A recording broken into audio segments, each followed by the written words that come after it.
Sinantulang tilapia. Sarap, asim.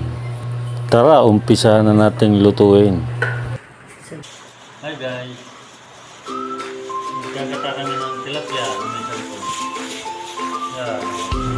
Ayan po ang ating santol. Kuha namin sa puno ng santol.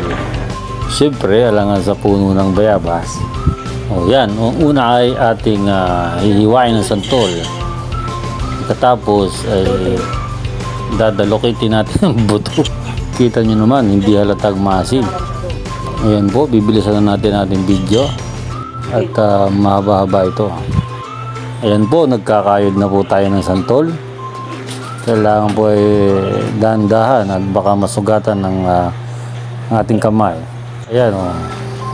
Sasaydin natin para hindi lugi. Yan na po ang ating nakayod na santol. Sinunod natin ang niyog. Ang pagkakayod ng niyog. Ayan o. Sanay na sanay magkayod. Tapos po ayan, pipigay na po. At ayan na po ang ating gata. At nakasalang na ang ating tilapia. Ayan, dilaw na po yan. Yan, parang nagkakati na ng konti. Nagkasabay na po niya ng pagsisulbot ng talbos ng kamuting kahoy.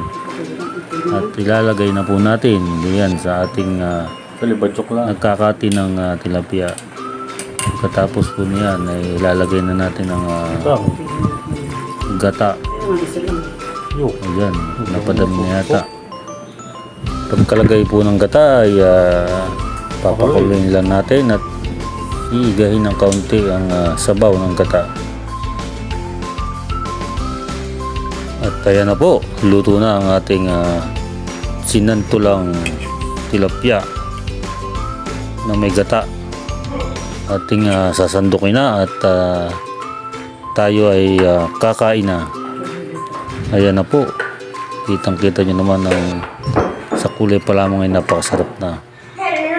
Hanggang dito na lang po guys.